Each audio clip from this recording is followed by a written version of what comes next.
post here, and I'll actually send this to you, where it's like, hey, you know, Sydney Sweeney's a Nazi. Who cares? Who cares? Do we have more important things to worry about than whether Sydney Sweeney wants a white future for this country? No, I'm literally serious. Why does it matter to me that Sydney Sweeney wants to live in a white country with white babies sucking on her white titties? Why would that matter to me? If Sydney Sweeney wants her white breast milk from her white titties to feed her white babies who grow up to be white warriors in a white country, why would I care?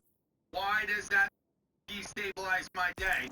That Sydney Sweeney simply wants a white man to put his white semen in her white body to have white babies who will feast on her white breast milk that comes out of her formidable white titties. And then they become white warriors in a white army in a white country to fight for Christendom, to save Europe, to save the Western world. Why is that such a big deal that American Eagle has chosen to highlight these wants and needs of her? And it's supposed to be a big deal that Sydney's that ad that says Sydney Sweeney, 1488, we must secure a white future for white children, or whatever, 14 words, Sydney Sweeney, Jewish question, Sydney Sweeney. Why is that such a big deal? Why is it such a big deal that Sydney Sweeney did an ad with her tits out and said, and pull quote from the ad, which seems to upset a lot of people, is she has good genes, right? Sydney Sweeney has good genes, and then under that it said, there are a lot of them in media. Why is that such a problem?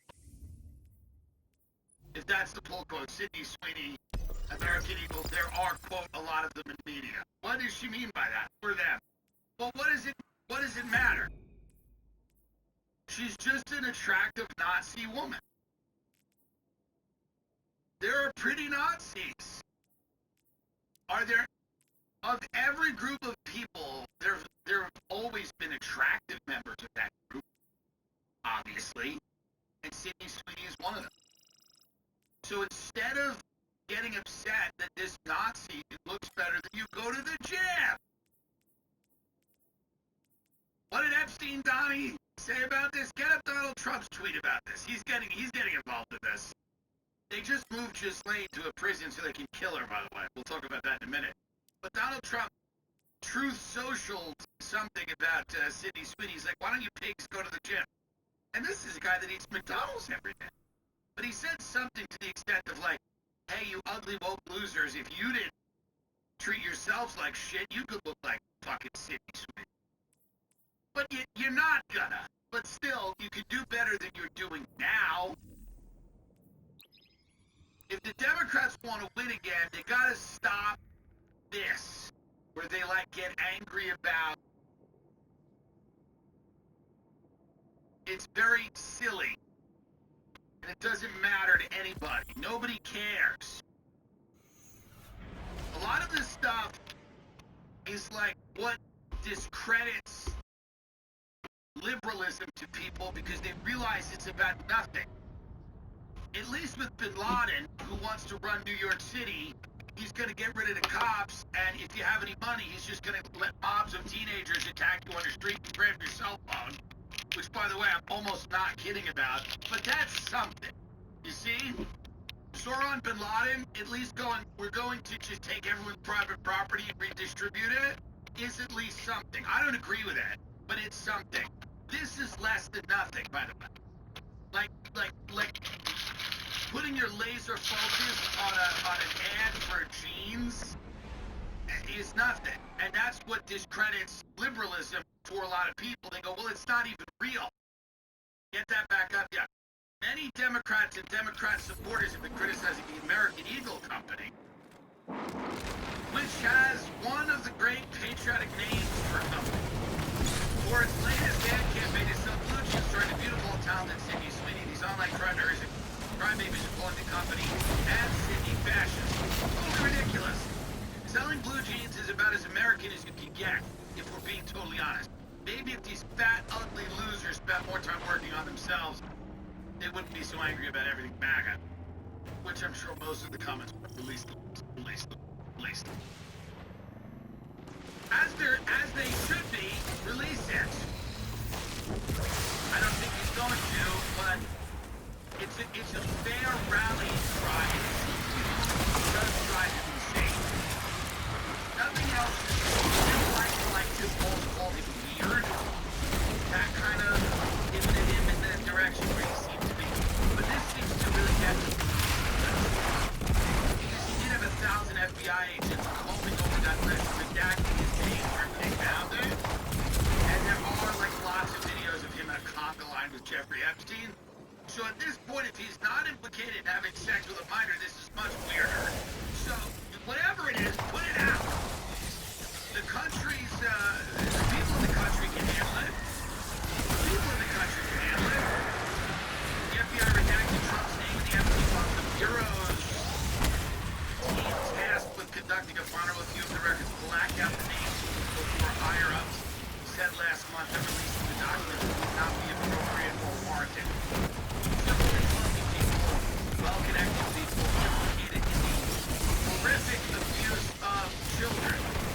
Now, did all of them do it? That's right. Maybe they're just named and they didn't do it. Maybe. Okay. But from the documents, there should be some way to ascertain that. I'm sure. Thousands of documents for many years. Big investigation. The FBI has all the information. So their whole thing is like, well, we can't release them because like somebody could be named in it, but they're like innocent. They didn't do anything. Well, if that's the case, it was an investigation. So there would be some way to ascertain who was like really involved and who wasn't. Most likely, it's not just going to be a complete clusterfuck. So I think it's just a lot of people who were involved who also, don't want their news. The idea that Trump is doing this to protect other people is the funniest thing I've ever heard in my life. Like, it is suddenly overnight become like a conscientious guy who cares about his fellow people. His fellow billionaires, he's upset and cares about them. No, he didn't feel like this implicated him. It would have been out months ago, most likely. If he wasn't nailed somehow in this is out months ago. He's not like, he doesn't care about any of his friends that much, I would imagine. So this whole argument that like, well, we can't release this stuff because it's going to implicate people that are named, but they really didn't do it or whatever. Put it out. See what's there. Well, we all know it. That's part of it. That's not the real reason they won't put it out. And that's only part of the reason they're confusing. Because they won't put it out. Right now they're trying things to see if it works. They're seeing if a comedian in an open mic, see if a premise will stick. They're like, what do you think about this? What do you think about that? They're trying theories. They're going like, hey, what about if the porn isn't, it's just pornography with penis? How about that? And that was told to me directly. Or then they go like this. They go, hey, what about if it's just a bunch of good billionaires that might get ensnared in this or caught up in it, but they actually didn't do anything wrong? How about that? And the public goes, I don't think that's it. They're like, well, how about this? How about that, Ghislaine's like a liar. She should just start lying. And you go, yeah, maybe, but also just whatever you got. So they're just trying to see what will work. And nothing's working, so that's why they're transferring Ghislaine now. Get this up. They just put her in a minimum security prison because they're going to, I don't know, but it seems like they're going to try to kill her. Ghislaine Maxwell was quietly moved. Where we going, darling? Where we going, darling? In the middle of the night. Quietly moved from a Florida prison to a more comfortable one in Texas this week as she campaigns for a pardon from President Donald Trump. Jeffrey Epstein's associate was serving 20 years sentence for sex trafficking in the low-security Tallahassee prison in Texas on Thursday to the minimum security federal prison camp Bryant in southeast Texas. Minimum security. It's kind of a have at her. Have at her, boys, gals. So they're right now, the Mossad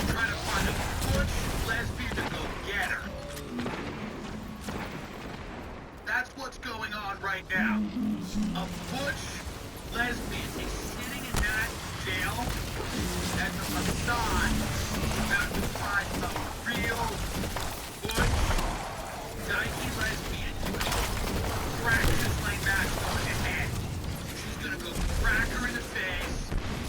Maxwell's new home holds mostly white-collar criminals, and unlike the Tallahassee facility, is only for female criminals. She will now be able to purchase beauty and leisure items from the commissary, including makeup and crochet and sewing kits. Which, by the way, one of those women is gonna use one of those kits to cut her throat. That's obvious. They gotta kill this bitch now.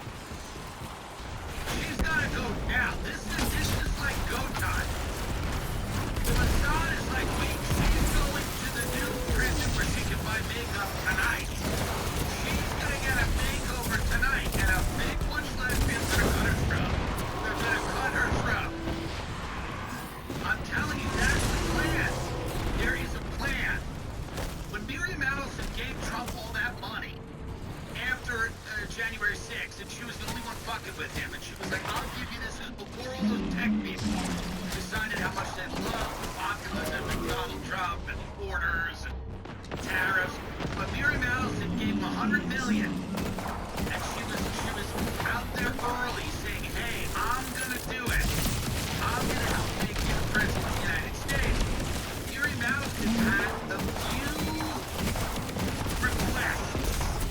You don't just get $100 million. That's not the way $100 million works. Nobody just gives you $100 million without having an opinion. I've been given far less money during creative projects, and people have an opinion. When I do something with a Netflix or whatever, it doesn't mean you necessarily have to listen to it, but they always give it, because the minute someone opens their pocketbook, they feel that they're entitled to give an opinion. Now, thankfully, on the comedy specials, Netflix doesn't give a ton of opinion unless someone slandering, I don't know, some public person, legal issue. But usually, if you're in development, and I've been in development with a bunch of shows that have never made the air, the minute somebody gives you money for a script, or to make a pilot, whatever, they say, and by the way, here are notes. They have notes. They have notes. They have things they think you should do. Yes, we like the project, but here's different life. We just want to steer it this way. We want to help. We want it to be as successful as possible. And here's how we think you should do it. You get notes. With Miriam Allison, you get $100 million. You get notes. Here's one of the main notes. Israel is going to throw a shot. That's note number one. That's note number one. And that's her only note. So that's actually, she comes in and she goes, I don't have a lot of notes. This is actually going to be a relatively easy process. I have one note. It's not a big note. It's just one note. We can get this out of the way. Once we get it out of the way, it's not actually a big deal. We don't even have to talk about it again. My one note is that Israel's just going to run this thing. Okay, I'm going to give you $100 mil. I'm going to give you $100 mil. It's my one note. It's my one. This is the version of like Netflix of the character. Like I'm an animated just right now, and I go, we don't know the main character. That's the character. Just we're not connected. Actually, that's their version. That's your analysis version. That's like again, not a huge deal. It is a deal breaker, and I don't think you should be upset about it. We just have to do whatever the hell we want to do in Gaza. We're probably going to have to bomb Iran, and you're probably not going to, you can't release these Epstein docs, because it's going to be maybe a little egg on our face, egg on your face, Donnie, egg on everybody's face. So, that's our note.